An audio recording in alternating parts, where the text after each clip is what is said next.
Hey guys, good morning and welcome back to Coffee Morning Laughter. It's your girl Shills. Hey. And then you got Shell in the house. Hey guys. Yeah. Hey guys. Well, that never goes. But literally this week we've got two special guests for you guys. I don't want to preempt the topic, but I'm going to introduce the people that we have on. We've got our very own Tilly Wigger. You've seen her. She's the in-house lawyer. She keeps us out of trouble. I try. I try to keep me out of trouble, and I do get in a lot of that.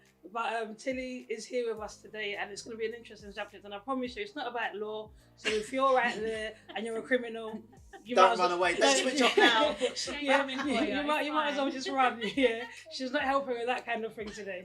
But she's here. Tilly, say hello. Hello. Oh, she's here. And then in the house as well. Yeah, we've got call her little, but. She's our little, yeah. The littlest, biggest person I know with the biggest heart, Emma Wildman, yeah. Now, she was in EastEnders once upon a time, if you didn't know. Don't lie. She was a walk by, yeah. Because she went to one of those drama schools, yeah. And I love EastEnders. Was you really in EastEnders? Didn't you like a little walk past them? Come on. Don't be shy of your career. You're not, yeah. You're an idiot. I can't recall where it was now, but no, it weren't EastEnders. What was it? Hollyoaks? Not Coronation Street. It was with someone from EastEnders. Oh, yeah. really? Come on, we're talking years ago. We're talking, we were I young. love EastEnders, I don't mind. I don't, we were Come young. back to her later. Yeah, we'll come back to her. So, Emma is, if you want to know about dancing and tap dancing and all that stuff, Emma's your girl. She don't look like she can do it, but trust me, she can. She does look like she can do Have you it. ever tapped? Yeah. Yeah. She's I was just thinking, like, hang on a minute. Skills, we've I have gone- skills. Yeah, she has a lot of tap shoes. And her name is Youngman. Little ones, yeah. The little Little ones. But so we've got these guys here on the show today simply because this is a very, very, very touching subject. Now I'm going to let Michelle introduce it because I think Michelle does a better introduction than I do. I don't actually think I do, but hey. Let's go for it. Yeah. So yeah, this week we are going to be talking on loss and grief, and as we've had a quick chat before, passing. How do we deal with losing someone? You know, the different stages that we've been through, and kind of how we. I don't want to say come to terms, because I don't know if it's actually a thing that You can come to terms with that that can actually happen, but how do we get by? How do things get easier if they do? I think what I want the listeners, it's a really serious topic, this one. And guys, we normally have a lot of jokes, obviously, because we just do that at Coffee Morning Laughter. But there might be a lot of things that you hear throughout this podcast. It might be coping mechanisms that Michelle's just said. How do you maneuver yourself through such a loss? Because normally what would happen is when a loss occurs, it's not just you. It affects your whole family. And everybody in your household is dealing with it in a different way. So I think we might look at dynamics and how that changes. And I just want the podcast listeners to be aware that we're going to have more conversations around this topic, because this 40 minutes or 30 minutes might not do it justice. And you as listeners might have more questions. And us as we're a panel. Us as a panel, we might have more conversations to have around it. Because I think the four of us here have experienced loss in so many different ways. But unlike Michelle, I think me, Tilly and Emma have one thing in common. We've all lost a brother. Okay. Yeah, we've all lost a brother. And it was at an age where you're able to actually understand what's going on. I think I was younger when I lost my brother. Yeah. And that was kind of like the first real death experience that I had experienced. Yeah. And what was shocking about my brother's loss, Shilla, was that it affected all of us. Oh yeah. Because we were all friends at school. We were on the journey. Yeah, with you. yeah. So how old were you? I was 14. No, what was 12? Yeah, 12 going on to 13. Yeah, we're 12 going on to 13, and the weirdest thing is, it's little things that you remember from that day. Yeah. Because the day itself always feels like it happened yesterday. Yeah. Because what I do remember is we had not slept the night before, myself and Shama, because we were up talking, having long conversations, and my mum had gone out to look at a house to buy in Right. Custom House because Shama didn't want to move out to Barking. Yeah. It was too far with his Right. friends. Then got up, went to school, everything was normal. Then what I do remember is I left Shama and Emma at the gates playing around with their bucket hats. That's it. And I went home. When I got home, Alan, one of Shama's best mates, you think I've got best mates? Yeah, you I did. know, well, I've met all of his mates. Yeah, you didn't meet Yeah. Shama's best mates, yeah. So he's run up to the house and said, this is what's happened. I've called Emma. And then I remember Emma, your mom, your nan, coming up to the hospital. Mickey, Straight away. yeah, straight away to the hospital. Yeah. So it's I remember that memory. It's always been there and it never changes. So you never forget where you No. were when you got that news. Yeah. Yeah. And I think I didn't know what was going to happen when I got to the hospital because they wouldn't let us in until Mummy got there. So it was when Mummy came in and then Macrina and Mum went in. And when they came out, I can see they were crying. Oh, And the first thing I said, oh, this is bad. Because my mum was broken. And it was just, my sister was broken. And I just thought, God, what am I going to do? And it didn't feel real. No. And, It never feels real. It never feels real. And I remember I remember when I went in to see him, I was like, Sham, wake up, man. Yeah. It was a desperate cry to like, wake up. Can't you see what's happening to Mama Macrina? And I was just like, look, wake up. And it was still quite warm, but he just wasn't waking up. Yeah. And obviously we're Christians, so you had those church members. He will wake up. Lazarus! Yeah, Arise! it was literally that. It was literally, in the name of Jesus, you're gonna wake up. Lazarus! Rose, don't give up. Yeah, and I was just like, I was so young, Oh, yeah, and God. I had a little bit of faith, but I was Oh, just like, God. nah, this ain't gonna happen. Oh. This guy's tapped out. Do you, do you know what? Like the whole faith side, like it's a journey. Yeah. It is a journey, and you know, I appreciate people need something to believe in and get them through, but I just like the madness that happens in grieving Yeah. and the circumstances around it, and even you and people that you know are the most sanest people, they turn into absolute mentalists. Like, It's true. I mean, we're all mental, we Yeah. know that, but I'm they there. are crazy. Yeah. No, it's true. Because I remember, and to bring it up to speed, like, you know, Tills, you share your story. 'Cause- Sure, yes. Yeah, because it was kind of like when I heard of Terence's passing, I was in Tower Hamlets trying to make a buck. And it was Katie that called me and said, do you know what's happened? Yeah, then Emma, you called me after. Then it was just like, damn, Tilly's in Dubai though. Yeah. And then I'm gonna give it to Tilly to tell her story. So, I mean, just going back to Shilla and obviously, you know, Shama's story. Like, I remember being at school, and I remember we held a vigil at the church in the opposite Rathbone Market. I remember being at St Louis Park, and I remember and for the both of you, when it happened, I remember thinking, oh my God, sorry. It's okay, take your time. My heart broke for you. And then, sorry, I It's just okay. need a second. It's okay. And then when I so I was in Dubai for 14 years, and Take your time. but basically I was saying to Emma in the car not so long ago, so like the June 2 years ago, I was taking one of my, because I knew I was coming home eventually to you lot. I took some sort of like UK exams and whatever, and I remember I had an exam and they all kept it a secret that they was coming to Dubai to see me, and we'd also just found out that Terence was expecting his daughter, Freya. Sorry, I really didn't want to get No, emotional. it's I okay. wasn't put together until then. But this is grief. Yeah, Literally, yeah. it just hits you. Oh, and do you know what? It Don't comes know out when. in the most Yeah. like strangest of places. Oh, You yeah. have Trust me. you have no idea. You do know, but it's one of those that 1 minute you're like Okay. all right, and then all of a sudden you Knocks you for literally six. been like sucker punched. Yeah. So we'll pull it together, just, bear with me. But basically, he had come over. They found out that I was expecting, so I have a beautiful niece called Freya. She is beautiful. And she is beautiful, and she's in all over. And honestly, like, there's part of it where, you know, when you just think, I've got a very similar relationship with her to what I have with him. We're both very headstrong characters. We both are thinking that we're number one. I mean, there's still an age-old argument for that. I'm sure we'll catch up on that sometime.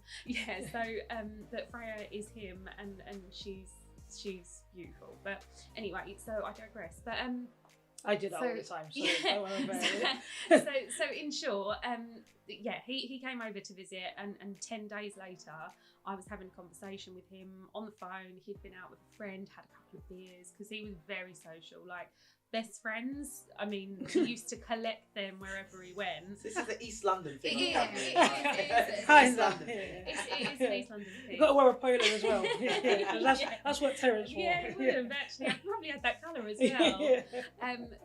So we, so I remember having a chat with him the night before. He'd just got in, and I was saying to Emma, you know, took dog for a walk, folded up his clothes. He was ready to go to work the next day. Like, he was absolutely fine. And actually, at that precise moment in time, because, or you know, that sort of period in time, he was really looking after himself. He was drinking, but he wasn't excessively drinking. Just a young guy.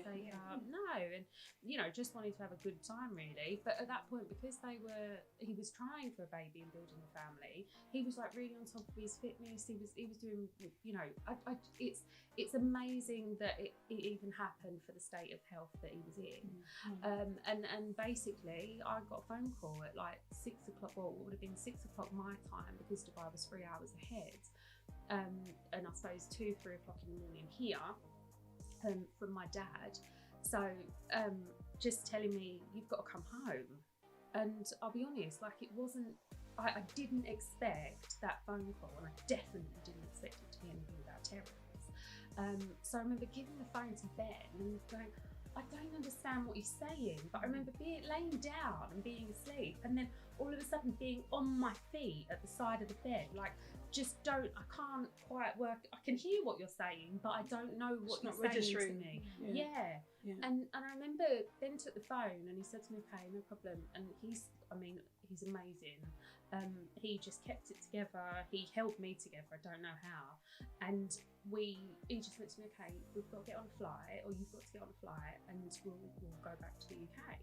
So we're flying back to London. So I said, okay, fine. And I remember, like, I got up, put the case together, showered, and I looked at him and said, why am I going home? Like, I don't understand. And he told me, and I'll be honest, I kind of, very similar to you. You get home, and I thought I was being picked up from the airport, which was like the longest flight of my life. I can imagine. And it just seemed really strange. Like, all the songs that were playing, and I never forget, like, it was Easy Like Sunday Morning. Well, that was like one of the songs when we'd been out the night before, and my mum and dad wanted us up because my mum's cooking dinner. That would be blaring, so everyone's hungover, but you know you had to get up because the music's going, and that was like one of the songs. And I remember saying to Ben, like, it's just not, it didn't feel real. And I didn't know how I'd got from 6 o'clock in the morning out of bed into the house, or you know, sort of then at his house, and no one's there. And I'm like, hang on a minute, I expected him to be here. I mean, it was strange because obviously we're 3 hours ahead, and we had heard what had happened to Tilly. So then we're all thinking that's going to be the longest flight. Because me and Emma spoke. And you know, and not even being able to have any kind of communication with anyone while you're on that flight, and not knowing what you were walking into was just, it was like, and I suppose everyone at that point had had time to actually process, because they were here together.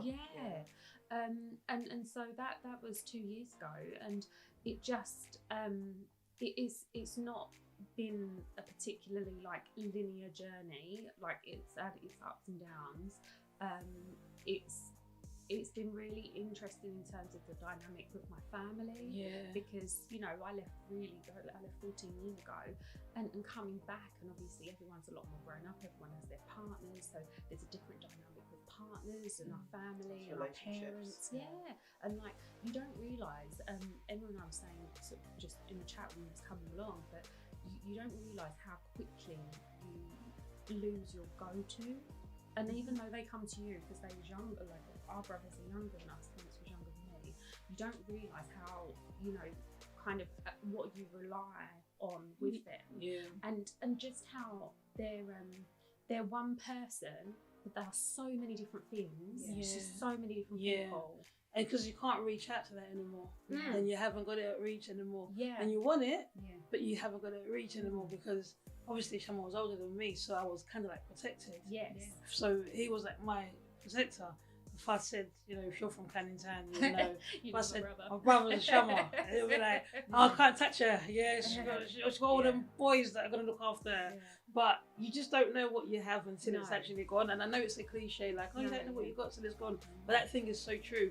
And having loss and experiencing it, for me at such a young age, it changed how I viewed a lot of my relationships. Definitely. And you might ask me, why am I so committed to my friends, or why am I a certain type of way?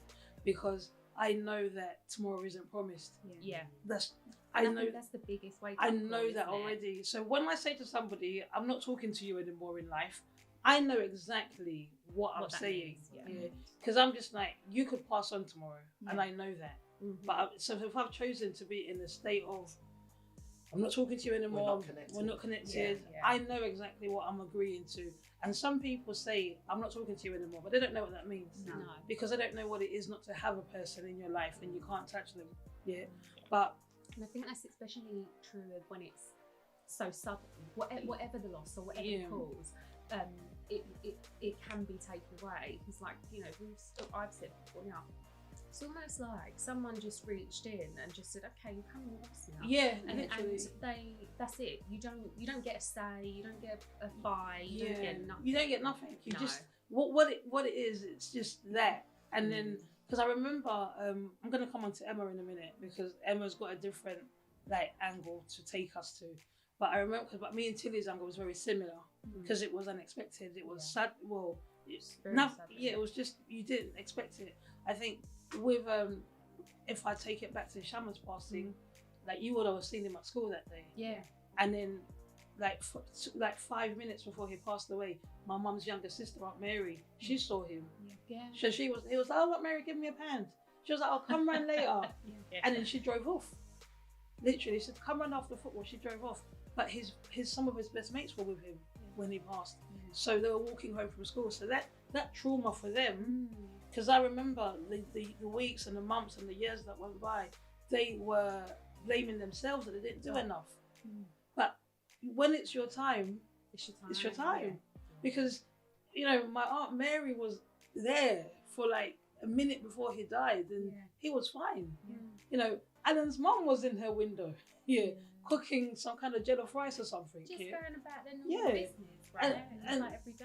And that was that. Death doesn't discriminate. It doesn't.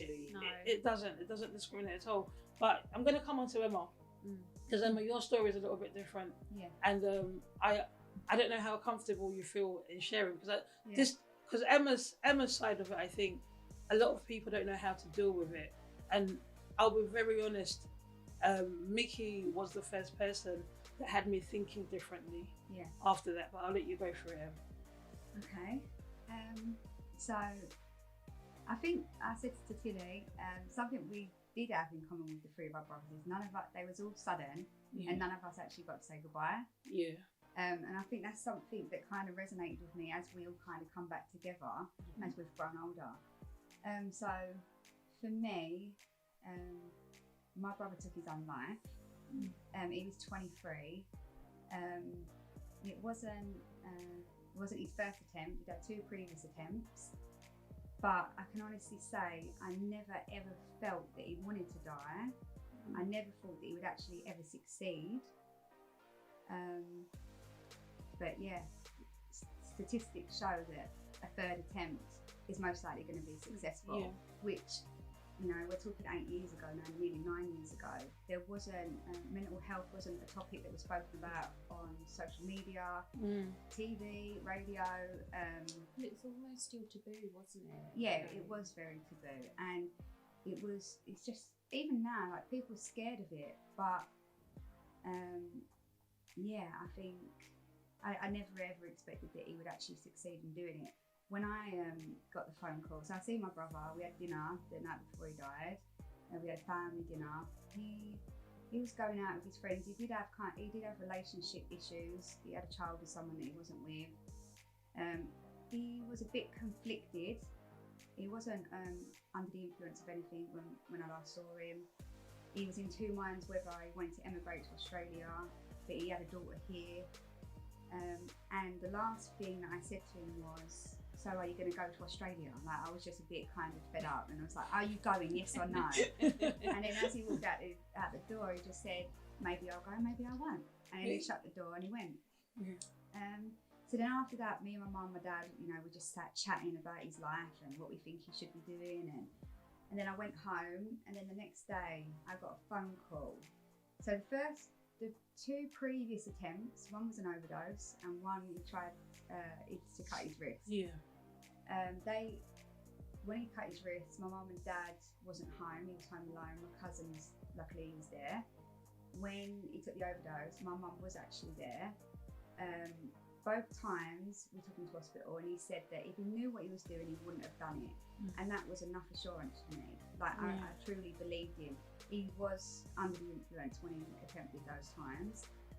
But once again, like I said, at the hospital, no one ever said to us, you know, you're really in a tricky situation now, because he has had, you know, he's tried so many times, and this is getting serious. You know, one health professional said to me, you know, he just needs to find himself a nice girl and settle down.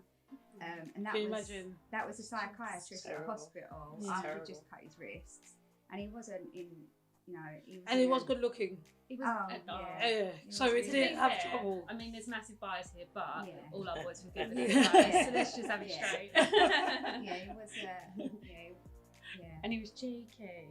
He was a real character. So that night I see him, went home, and then next day I was meant to be going to work with my dad. I was ignoring the phone. The phone kept ringing and ringing. I thought, in a minute I'll get up. And then it said mummy. So then I was like, okay, I need to get up now. You haven't met Emma's mum yet. Yeah. She's the kind of mum that will beat you. Okay. She's the boss. So then when mummy was calling, I thought, okay, let me get dressed, and then I'll answer the phone. So I quickly jumped up, started getting dressed, answered the phone, and it was my dad's cousin. And she said, you need to come. And I was like, okay. She said, Mickey is gone. And as soon as she said it, I knew exactly what she meant. And then my mum got on the phone, and she said to me, you need to get dressed and you need to come here right now. Mickey is gone. And I said, it's going to be all right, Mum. No one can hurt him anymore. It's going to be fine. I'm going to get dressed right now and I'm going to come.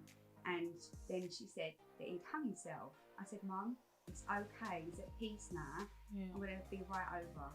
And then I gave the phone to Robert, and then he put the phone down. And then my dad's cousin rang back and said, you really need to hurry up and come now. I said, I'm coming. I remember, like I can feel it now, I was shaking from head to toe. I had little kids, so they was kind of in the passage with me.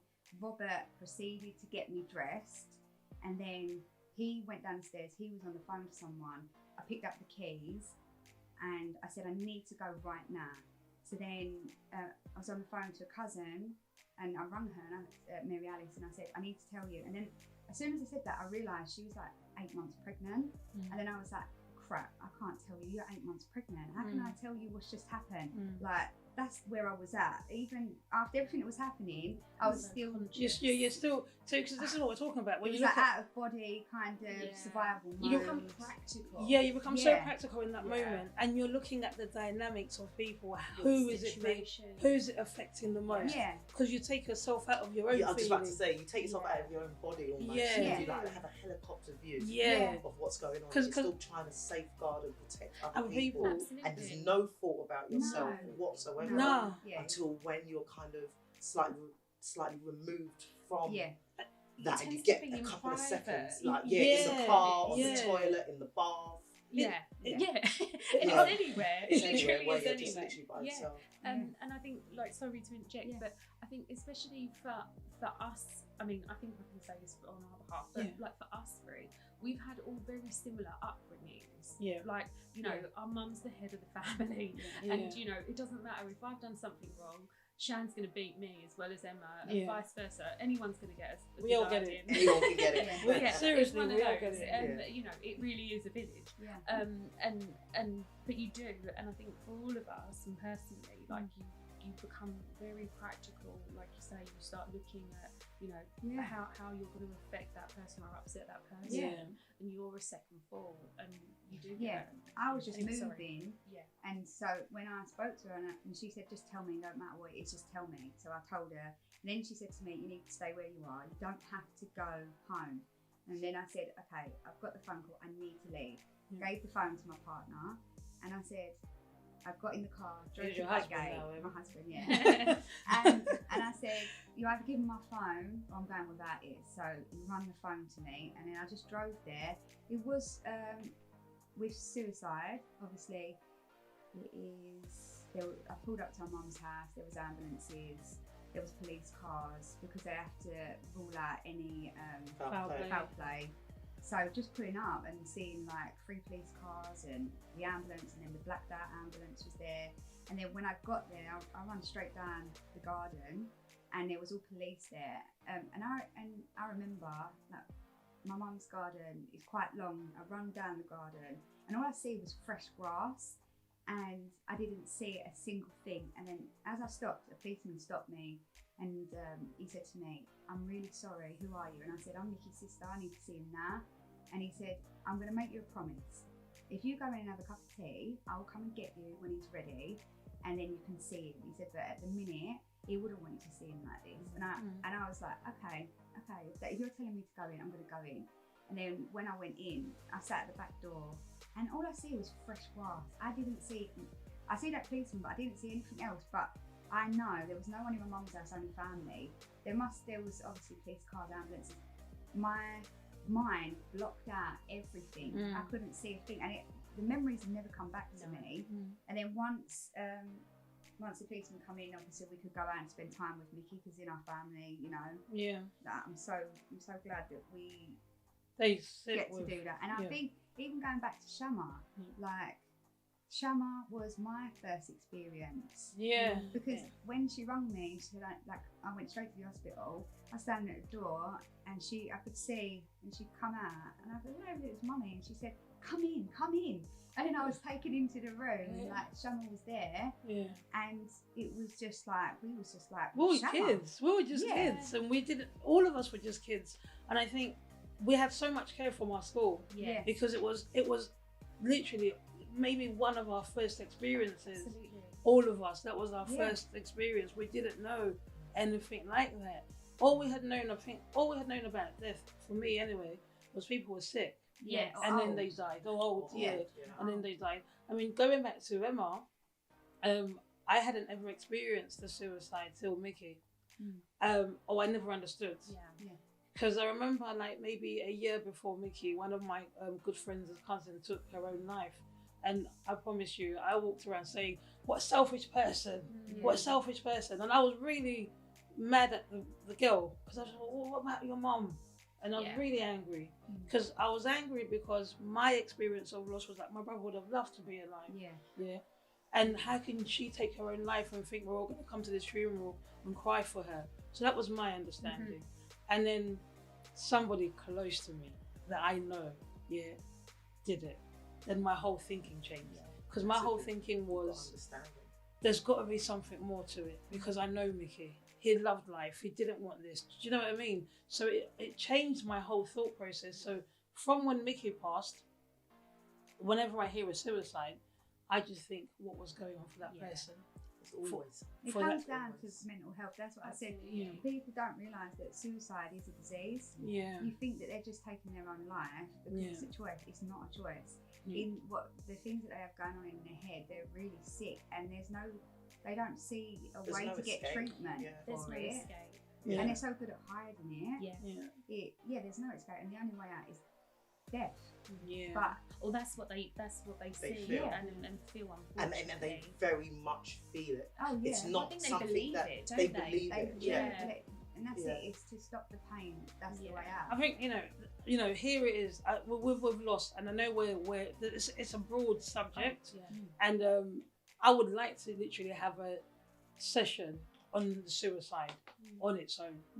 Because I think a lot of education is needed around that. Definitely. Yeah, I mean, you know, what I would think about is Well, it is the biggest killer of young men. under Yeah, 40. yeah, Like, absolutely. who knows that? I didn't know that. Yeah, And he tried twice before, and I still Yeah. didn't know that Yeah. he was at such a high risk. yeah, Like, It's just Unless such a shame because he was older. yeah, So he was an adult, 23. you said? 23, yeah. And that's my first experience of death was of a suicide of a young person who I was the allocated worker for, but she was 15. Yeah. Oh, wow. So, you know, it was a lot, and she'd actually, I'd seen her the day before she committed suicide, and she, again, it was one of them things. We planned to do her hair for a couple of Yeah. weeks, and there was no sign. She had been sectioned. Yeah. There had been people that said she'd been well enough to be out. There was a lot of aftercare that wasn't there. There's a lot of stuff, and I won't go into it now because I know I'm conscious of time. And it's just such a shame, but you know, it's just something that I feel, and it's interesting because you guys, all your losses have been family members. Mine was when I was an adult. I was in my old. early 20s. Well, I was an adult, yeah, but it was with someone who wasn't a blood relation. But it was someone that I cared about, yeah, someone that I had a professional relationship with. But she was a child. Yeah. You know, she literally was a child, and I just kept on thinking of all the things that she's not gonna do. Yeah. You know, you say that, yeah. I remember when Shilla died. I don't know if you remember one of our friends in school, one of our school colleagues, Patrick Atika. He rang me and he said to me, "Oh man, Shilla never even got to drive." All these little things, yeah. But it is Yeah. that, isn't it? Not on an Literally. aeroplane, get a Yeah. driver's license, go to Ibiza, go to Yeah. Marbella. Yeah. These were all It's things kind I of was those thinking of rite for my young passage, person. isn't Yeah. it? Get Yeah. married. Yeah. Yeah. Yeah. Yeah, all those little things. It's just like you just think about it, and I think I know, and I hate this that we're squeezed for time, yeah, because it's such a Yeah. broad conversation, and I think we're going to continue this We conversation, have yeah. to. Yeah. Can I Yeah. promise the continuation of this Absolutely. conversation, yeah? Yeah. Because I think what I want to like go into is what happens in the home Yes. after, because your life never stays the same, yeah. Never. Like I was young, yeah, and then I wasn't allowed out because every time I went out, my mum thought, "What if something happens to you?" And then, funny enough, and I'll touch on this when we come back again in terms of what happens after. How do you deal with the grief? How do you deal with was it 7 stages? Yeah. Yeah. Yeah, and we're going to come back and touch on that because I remember when now we had to move houses because mummy couldn't stay in that house anymore. We had to move areas, yeah. And I don't know how your mum did it for so many years. But she did want to leave straight away. We Yeah. kind of held her back a little bit, Yeah. but she wanted to leave, and she has left that house now. See, whereas I've got a complete different experience. My parents are still living in our childhood home, and you know, there's all those memories there. Yeah, I felt like And my mum said I didn't want to let it go. I don't know. I mean, I think eventually maybe that might be an option Yeah. for us, but at the moment, I think, as you say, like life goes on. There's so many things, and when Terence passed, he was 29. So he had just bought his first home. He had just got engaged. He was expecting a baby. Everything was just about to Everything happen. was like coming Yeah. into place for him. And unfortunately, I don't know. I want to say, you know, is it written? Is it, you know? Yeah, I don't think there's any way of There's- dealing with it. No. Because you might even, because with the first house we moved to Yeah. after Shilla, it wasn't our dream home. Yeah. But because mum Just couldn't wanted take to- it driving past. Yeah, Like, every 'cause day. literally, Shilla died outside our childhood home. Yeah. Yeah. So it was like, how are you going to drive past it all the time? Mum couldn't stay in the I mean, area. there's constant reminders. Yeah, she kept everywhere on you seeing look him. and what you're Because doing. you're kind of there waiting for them to come on, Yeah. Yeah, That's what it is. yeah, that and part. then it gets to a point my mum couldn't wait anymore. Yeah. So we had to change. Yeah, We had to change. the house was lovely though, I've got to tell you that. Yeah. Diane, you should have sold it to me. Yeah. Still waiting for my first million. Yeah. But she couldn't hold it any longer, so she was you're broke and I need to get out. Yeah. But it is, you don't think about the way the journey is gonna go. But it's such a don't long know. journey. And we've got so many friends around us that have had losses. Yeah. And weird enough, like I said to you before, Shell, everyone's at a different stage of their journey. And it's lonely. It is. It's it the is. one journey I would say you can have so many people around Yeah, you, yeah. and it be the most lonely journey because they were what they are to you and what they are to others is like it's phenomenal. It's completely different. I remember I said to my cousins, like when my cousins were crying and stuff, and weeks went on, I turned around and said, "Hey, it was my brother that died, you know."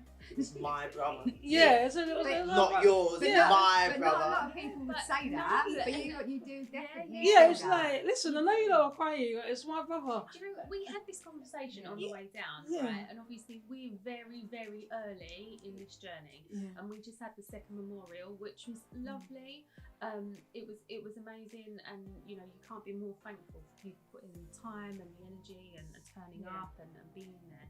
But there's one thing I will say, and it might sound selfish, and it's not to sound selfish, but it definitely stunts your moving forward and your continuation of Yeah. like Yeah. getting through the day because you know it's coming, you know it's Yeah, there. it's anxious. It really is. Yeah, And because sorry. no, But it's like you were saying about speaking to people, not speaking. Yes. If you when you've had such a big loss, you're more channeled to where you put your energy Yeah. and you Yeah. put your energy into. Yeah, yeah. And in the beginning stages of your grief, you do, like I said with the phone call, I was thinking about her needs before mine. yeah, Yeah. It's just you automatically take on this role where we become you give so much of Yeah. yourself to other people. And But I is don't that know- is that your body's coping mechanism Yeah. for not wanting to have to process and It's- deal with yeah. what's fully going on? Yeah, I think so. I think it's that. I think it's also to do with our upbringing. yeah. I think that's a really big thing for. I mean, I think for us three as individuals, you know, we're very family oriented, and you know, we've got brothers and sisters, and Just being conscious of not you're being very selfish. conscious of not being selfish. Yeah, Yeah. Do When you know the one- sometimes you have to be selfish Yeah, to you protect have to. yourself. You have you to. can't. Definitely. Yeah. I think when What- you go on, Michelle. I just want to share something nice. Sure, yes, Not Something nice, but nice. something nice. yeah, So my granddad passed away last year, 2020, at the beginning of COVID. He had cancer, which was terminal. They said he was going to survive possibly to the end of the year, Yeah. and then he caught COVID. So, Oh. you know, within 7 days. And I just remember, and he was one of the first, so like March the 27th. when so, no one really knew. Yeah, what when no was one really going knew. on. Yeah, But I just remember thinking, oh God, like how am I going to tell Livs, my daughter? Mm. And she was 9 at the time. I just like, God, how are we going to tell her? And I sort of like tried up my tears, and I was like, hey Livs, listen, look, this is what's happened. Granddad's gone to heaven, he's not here no more. Then I sort of like silent teared and I was like sniffling away. And the first thing she said was, Mummy, like don't be sad. Like he's now going to be with his daddy and mummy and his brothers and sisters. Yeah. And I just thought, oh my God, like Yeah. obviously it's very, very different for your Yeah, guys. no, but for my granddad was 87. Yeah. And in the nicest of ways, obviously he's always been my granddad. Yeah. I've seen him as my granddad, Yeah. nothing else, my mum's dad, and that's all he is. But I never thought of him as a son, as a brother, as a Yeah. grandson, Yeah, as yeah. anything As like something. that. Yeah. And it was just so amazing for me. That honestly really did comfort me because it just saw me like, you know what? How many years had he gone without his mum? Yeah, cool. yeah. And I'd never You- met my you great don't grandmother. consider And I it, think you don't even really. think of it, no. But it was just so weird that the 9-year-old, that's what she brought, and I'm honest with you, it brought me so much comfort yeah, Yeah. it does. immediately. Like, you know what? He's with his mum, his dad, his brothers, his sisters, his Yeah. grandparents, Yeah. and I just had to kind of reframe my mind Yeah.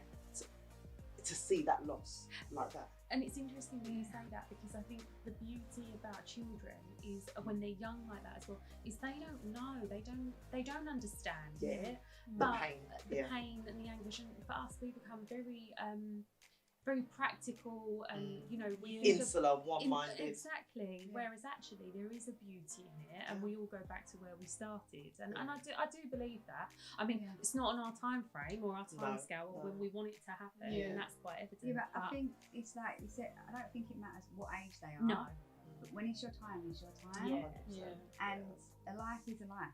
Yeah. Yeah. So however Yeah. short or long it may be. But I'll be honest with you, sometimes when older people die, I do say, Shilla. Oh, Where you going with this? oh, sorry, my Shilla, lawyer, where you my going lawyer's with got me here. I know. I my lawyer. Let's just say I'm picking up what you're putting down. You know Where you going with it, Shills? Because you guys, if you can see the faces on everybody's faces, Catch my face. if you can see everybody's faces in this room, Where's she going? and everyone was just about to come for me, but then I thought, oh, No, I crap, wasn't. my lawyer's gonna come for me.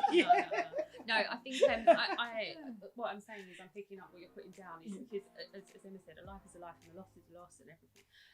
I think the difference for us maybe is because it was so sudden and it was, and I don't mean this boss end, but like out of our control, out of their control, it's almost like the natural cycle of life kind of thing. Yeah. So I think, you know, I remember, and actually I must say this, like there was a lady that I used to work with when it had just, you know, maybe like a month after having it happen, like with Terence, and I remember going back to work because I was one of those, right, going back to work because now I need something to focus on and I'm not moving and I'm, you know, because I needed something to focus on, and kind of suck me out of the hole, keep me out of the hole. And I remember the lady had said that her husband's granddad had passed away and he was in his 90s, and I kind of sat and I said, oh, I'm really sorry, you know, but it was the delivery of, like, you know, nothing could possibly be worse than this. How you've delivered the reality of when you lose someone older, and you know, it's definitely a difference, I feel, Definitely. In terms of natural cycle. Yeah, definitely. And I think we probably feel that, and I'm quite, and again, new on this. Yeah, this I think in older life it's more of a celebration, and I've lost granddad since my brother, and we celebrate their lives. Yeah. I've also lost cousins younger that are young in the last couple of years, and there is a difference. 100%. Yeah, but it is still important. But I get what you're saying, so I won't come in for you, and I won't go. I was going for it. Don't worry, guys. I'll go for it. Shilla. I get what you're because it's hard.